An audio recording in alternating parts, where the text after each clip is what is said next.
wants you to take care of her son. She's concerned about her son being properly taken care of, and she has her perspective of how to take care of a son, right? And you don't do it exactly the way she does it, right? But if you can hear her concern and her love, you can acknowledge her concern and her love and validate that, and then say, I'm working on developing my love.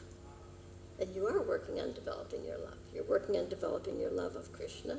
You're working on developing your love of yourself. And you're working on developing your love of all Krishna's parts and parcels. And your husband and mother-in-law happen to be part of Krishna's parts and parcels. So you want to shift your perspective from fear to curiosity. Oh, Krishna, this is quite challenging here. How am I going to do this? And I don't want to irritate them, and I don't want to be afraid. So you give me the courage, and you give me the intelligence, how to please them and how to please you. Does that make sense? Thank you so much. I would just want to share one realization, because part of the surrender is that Part of the one what? of the part of surrender to Krishna Yes. is that it totally accept whatever Krishna desires. Exactly, exactly. But quite often it comes in my mind that even if I'm trying a very bit to surrender to Krishna, very bit, but still, why does the fear comes in? It's from your past.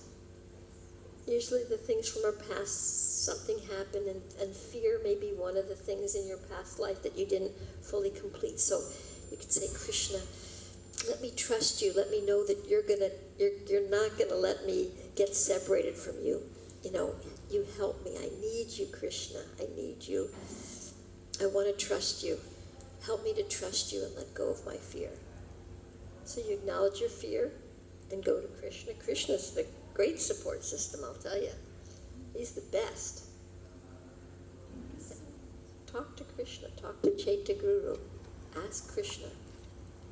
This is really challenging, Krishna. How do I do this? How do I work this out? Please give me some ideas. And then it'll deepen your relationship with Krishna. Right? Hare Krishna. Thank you. Please. I have a question. I think other Matajis would also get something from it. How do we deal with the children who are growing? How do we deal Teenagers, with children who are growing? Oh, boys or girls? My phone is, my alarm is going off. In my blue bag. The blue bag. The blue bag. Oh, I got the blue bag right by me. Sorry. It's right here. It's calling me. It's giving me an indication. It's my Gayatri alarm. So after the class, we'll remember. Okay. So. Dealing with children. Teenagers. Teenagers. Easy to deal with. I feel now, since I'm dealing with a teenager, I feel it was easy to deal when they were probably, yes. It was much easier to deal with what they are feeling, to sync with their generation. Yeah.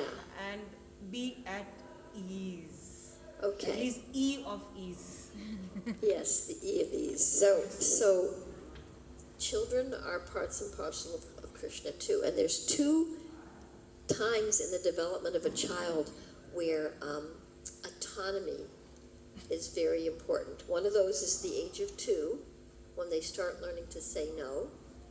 Okay. And that's a little easier to deal with sometimes because they're little and you can kind of force them. You can force them to do what you want them to do. Okay, I'm going to lift you in the air. No, and I'm going to put all these things up so you can't pull them down. Right? So it's a little easier. But autonomy is a very important part of the child's development. And they're not trying to be against you. They're trying to find themselves separate from you. They're trying to find out, who am I? Separate from what my mother and father tell me.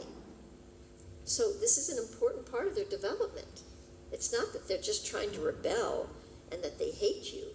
They're trying to find themselves as a unique individual. And teenagers really want to be unique, right? They dye their hair, they wear different clothes, they do all kinds of funny things, they listen to funny music, and they really like it. Whatever their friends are doing, that's what they want to do, right? So it's part of their development. It's kind of a necessary part of them finding themselves.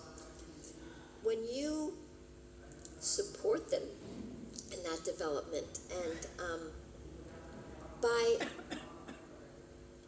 honoring that it's a necessary part, and sometimes my grandson will say something. My grandson's 16, so I'll say, "That's over my head. I don't understand that." So he'll show me his computer game. I try to look at his computer game. He's like so into it. He's like talking a mile a minute. I'm like, "Okay, yeah."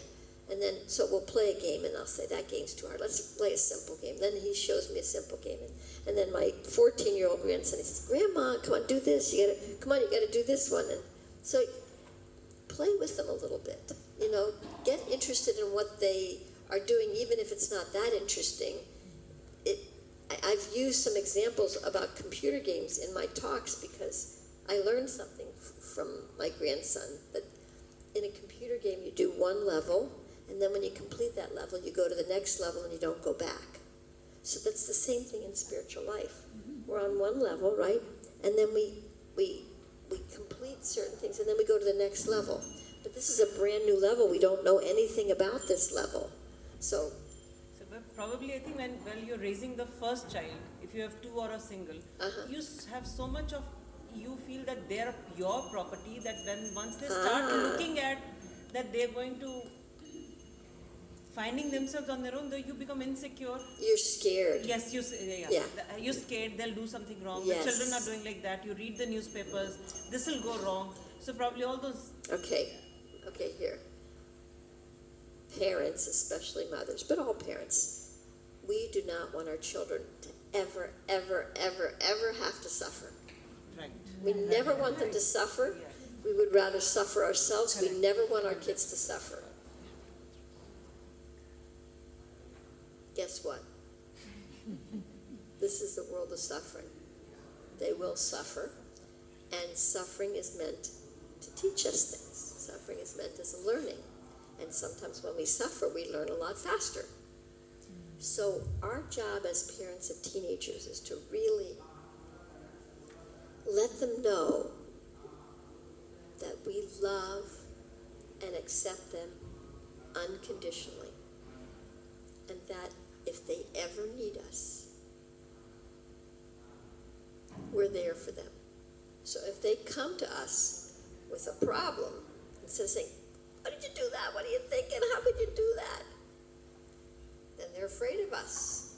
They don't want to talk to us anymore. So, well, okay, that does seem challenging. Yeah, let's think about this.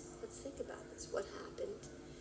How did it happen? Because they get freaked out. They don't want to do wrong things. Well, they did this at school, and I did that, and they said I should just take this, and I took it, and I took the test. I stole a piece of paper, and the teacher found out. And okay, well, yeah. When we do things like that, yeah, it feels really uncomfortable for you, right? Really. Yeah, but my teacher is mad at me, and they're going to call the principal, and they're going to call you, and I'm like, okay, well, let's talk about this. Let's see what happened, and I'll listen to what the principal says, and we'll see how we can work this out. If they feel that you're there for them and you're going to support them, wow, when they have problems, they'll come to you. But if they feel afraid, oh my gosh, if I tell my parents this, they're going to kill me, guess who they're going to go to for their answers? Friends. Exactly. And are their friends real mature? No. So then they'll make more mistakes. So we really want to honor, we want to trust them, and we want to say, we can express our concerns. I just have a concern. Hare Krishna. I have a concern, and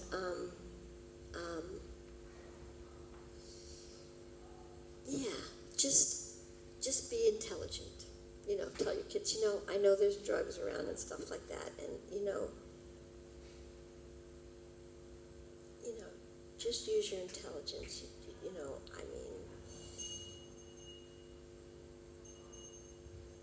Yeah. Thank you. Yeah, something like that. But just say, if you ever need me, or if you get find yourself in a situation that's scary or uncomfortable, please tell me.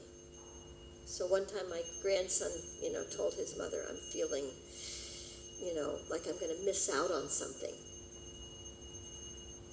And she said, is it herbal or is it girls? And he said, and she just listened to him, and he said, well, it was herbal. She says, you have your whole life. You don't have to indulge in those things immediately. You have your whole life, and you can choose yourself what you want to do, So, you give, but it was amazing to me that he actually said that to his mother. Like, I feel like I'm going to miss out on something. And that's usually what it is. Kids feel like they're going to miss out, and they want to have their friends. But if you can encourage a child, well, okay, they can feel confident. They can say no and feel good about it. So, if they know that you're going to love and accept them no matter what, they're more likely to come to you. And all kids experiment with different things when they're young teenagers because they want to connect with their peers, and they don't want to be left out. They want to be included. They want to belong. That's like, so, does that make sense? Yes.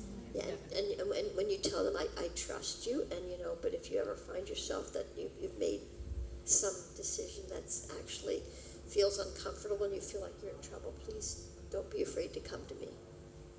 And then when they come to you, oh my gosh, that is pretty intense, So but don't scream at them. When my daughters were teenagers, I only told them one thing. I said, I'm not going to tell you what to do or what not to do. I'm just going to tell you one thing, that if anything happens and you get pregnant, the man can walk away and you will have to do something. You'll have to do something. So I just, that's all I'm going to tell you. That's all I told them. And they didn't get pregnant. So, and they're 38 and 40. So, now my daughter's with, she's together. She's got a partner, and she's now going to have her first baby at 38.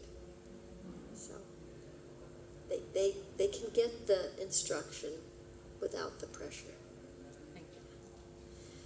Okay, so